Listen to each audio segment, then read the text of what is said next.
Hey, halo kembali lagi dengan Julian Bartekno. Jadi pada tanggal 21 September lalu, Microsoft itu mengumumkan banyak sekali produk Surface terbaru dari mereka. Tapi dari sekian banyak produk itu, menurut saya ada satu yang update-nya itu paling signifikan, yaitu adalah Surface Pro 8. Desain baru dari Surface Pro 8 ini bisa dibilang cukup mirip dengan Surface Pro X ya, yang dirilis mulai 2 tahun lalu. Tapi ini sedikit lebih tebal karena harus mengakomodasi kipas di mana kipas itu berfungsi untuk mendinginkan prosesor Intel Core 11 Gen mereka yang ditanam pada Surface Pro 8. Betul, ini masih Intel Core generasi ke-11, jadi bukan 12, belum dirilis yang 12. Tapi karena sekarang Intel generasi 11 itu sudah setahun ya, harusnya kita expect kalau Surface Pro 8 ini punya Intel Core yang benar-benar sudah optimize. Desain baru ini juga membawa layar yang lebih besar dari Surface Pro sebelumnya, yaitu 13 inci dengan resolusi 2880 x 1920.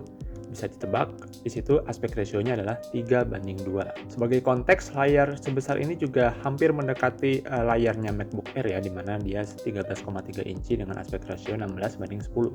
Nggak cuma besar dan resolusi tajam, tapi juga dia punya fitur baru yang nggak pernah ada di Surface Pro sebelumnya, yaitu adalah Variable Refresh Rate, di mana refresh rate-nya itu meskipun default 60 Hz bisa naik sampai 120 Hz, tapi juga bisa diturunin ke 10 Hz. Refresh rate 120 Hz ini sangat-sangat membantu kalau kita itu berprofesi sebagai ilustrator ya, dimana kalau kita ngegambar itu akan sangat mulus, bisa sedikit jitternya kalau kita pakai layar 120 Hz. Tapi karena 120 Hz itu juga secara umum lebih memakan baterai, kalau kita lagi memandang layar statik, misalnya cuma baca dokumen, refresh rate itu bisa turun ke 10 Hz. Perubahan besar pada Surface Pro 8 juga terdapat pada portnya. Yang pertama, portnya itu sudah tidak ada USB Type-A sama sekali, diganti dengan USB Type-C sebanyak 2 buah.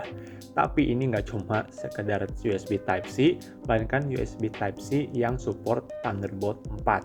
Buat sebagian orang mungkin Thunderbolt 4 ya nggak terlalu penting-penting amat, tapi buat sebagian kalangan Thunderbolt 4 itu sangat-sangat penting karena pertama dia mengakomodasi high speed storage, yang kedua adalah dia bisa dicolokkan ke dual monitor 4K ya buat orang yang suka multitasking, dan buat orang-orang yang suka rendering, Thunderbolt 4 itu support external GPU. Jadi buat kalian yang pengen punya mesin portable yang bisa dibawa kemana-mana ringan tapi sesekali butuh rendering berat dan punya external GPU, ya Surface Pro 4 ini mungkin cocok buat kalian. Berikutnya adalah improvement dari segi keyboard. Jadi keyboardnya itu sendiri dia model baru ya. Jadi kalau kalian punya Surface Pro lama pengen dicolokin keyboardnya ke Surface Pro 8, sayangnya sekarang nggak kompatibel. Tapi bukan berarti nggak ada peningkatan ya. Peningkatan pertama adalah materialnya yang sekarang dari carbon fiber, yang dikatakan tuh dia lebih kaku ketimbang material sebelumnya, sehingga begitu kita ngetik itu nggak mantul-mantul terlalu banyak lah. Saya pribadi sebenarnya nggak terlalu masalah ya dengan keyboard Surface Pro yang lama, tapi ya kalau ini improvement ya menurut saya makin oke aja berarti kalau gitu. Peningkatan yang lebih kelihatan lagi untuk keyboardnya Surface Pro 8 ini adalah dia bisa nyimpen Slim Pen 2. Betul, ini adalah pulpen terbaru untuk Surface Pro 8, di mana dia itu lebih kecil dan ada flat edges-nya untuk menggambar dengan lebih nyaman ya.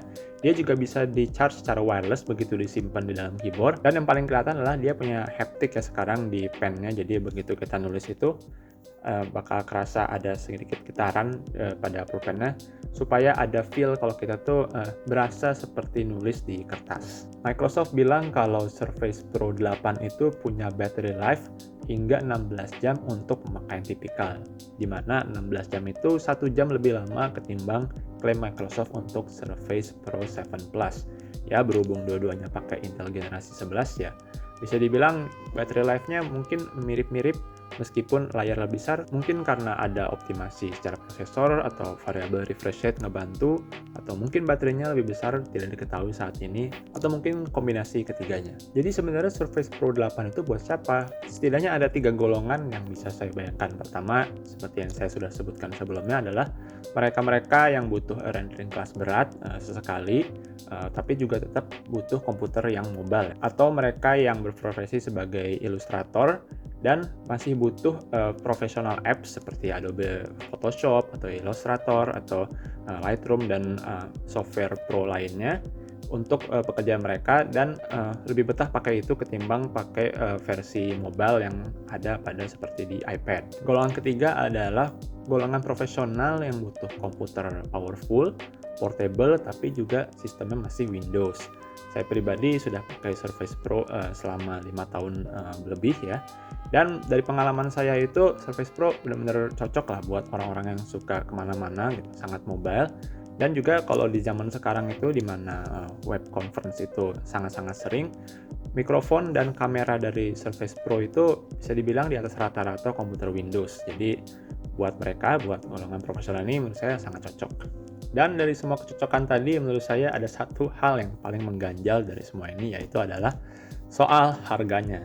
Jadi harga dari Surface Pro 8 itu mulai dari 1.099 US dollar dengan konfigurasi Intel Core i5 11th Gen, lalu storage 128 GB, lalu dengan RAM 8 GB.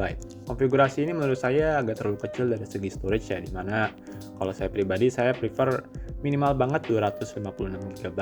Kalau Intel Core i5-nya menurut saya sudah cocok, karena kalau mesin seringkas itu saya nggak yakin bisa mengeluarkan potensi Intel Core i7 dengan sepenuhnya karena ada batasan dari segi pendinginan ya. Belum lagi Intel Core i5 juga secara umum harusnya lebih hemat dari segi battery life. Dan tentu saja karena ini Surface Pro, kalau kita beli itu kita belum dapat keyboardnya. Dimana kalau hal ini kita harus tambah duit lagi ekstra 279 US dollar untuk dapat keyboard cover plus slim pen 2-nya. Dengan demikian konfigurasi yang saya mau itu harganya 1.478 US dollar atau sekitar 21 juta rupiah.